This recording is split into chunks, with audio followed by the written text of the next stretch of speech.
अपने मुंह मियां मिट्ठू बनना, अपनी प्रशंसा अपने आप करना, अपनी तारीफ अपने आप करना। कोई दूसरा तुम्हारी प्रशंसा करे तो कुछ बात है, अपने मुंह मियां मिट्ठू बनने से क्या लाभ। कोई दूसरे लोग प्रशंसा करें हमारी तो हमें समझ में आता है कि हाँ हमने कोई अच्छा काम किया। हम अपनी ही प्रशंसा अपने आप करते रहे तो सब हमारा मजाक उड़ाते हैं। आंखें खुलना, होश आना। मैं अपने मित्र पर विश्वास करके सब कुछ लुटाता रहा, उसकी लगातार सहायता करता रहा। जब आंख खुली तो मैं पूरी तरह कंगाल हो चुका था। कंगाल ये मतलब गरीब हो चुका था, यानी समय निकल जाने पर पछतावा होना। आंखें खुलना, होश आना, पछतावा होना बाद में कि मैंने जो कार्य किया है वो गलत है। आंखें चुराना, अनदेखा करना। कोई सामने से आ रहा है और मुंह साइड में करके चले जाओ कि उसको ऐसा लगे कि मैंने उसे नहीं देखा। पैसे उधार लेने के बाद अब वह मुझसे आंखें चुराने लगा है।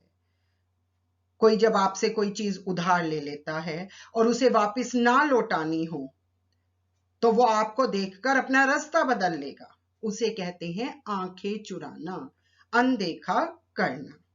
आंखों का तारा, बहुत प्यारा। बुरे से बुरा बच्चा भी अपनी माँ की आंखों का तारा होता है, जैसे कि आप सब लोग अपने माता पिता की आंखों के तारे हैं। आग बबूला होना, बहुत क्रोधित होना, बहुत गुस्सा आना। जब मैंने अपनी गलती उसे बताई तो वह आग बबूला होकर मेरी तरफ देखने लगा।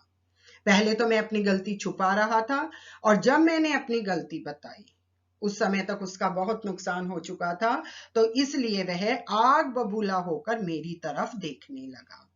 आग में घी डालना, क्रोध को भड़काना, गुस्से को और भड़काना।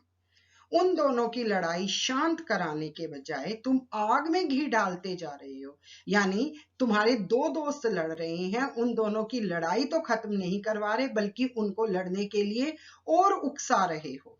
इसको कहते हैं आग में घी डालना। आग बबूला होना, बहुत क्रोधित होना और आग में घी डालना, उस गुस्से को और भड़काना, उत्तेजित करना लड़ने के लिए। ईंट का जवाब पत्थर से देना, बहुत विरोध करना किसी भी बात का, किसी भी चीज का। आज भारत इस स्थिति में है किसी भी देश को ईंट का जवाब पत्थर से दे सकता है। यानी अगर कोई भारत के साथ बुरा करेगा तो वो उस बुराई का विरोध कर सकता है। जैसा कि आजकल आपके सामने एक उदाहरण है चीन का। भारत उसका ईंट का जवाब पत्थर से दे रहा है। ईंट से ईंट बजाना, बुरी तरह नष्ट भ्रष्ट कर देना, बिल्कुल तबाह कर देना, किसी को पूरी तरह से नष्ट कर देना या हरा देना। कारगिल युद्ध में भारत ने पाकिस्तान की ईंट से ईंट बजा दी। यानी कारगिल युद्ध में भारत ने पाकिस्तान को बुरी तरह हरा दिया था।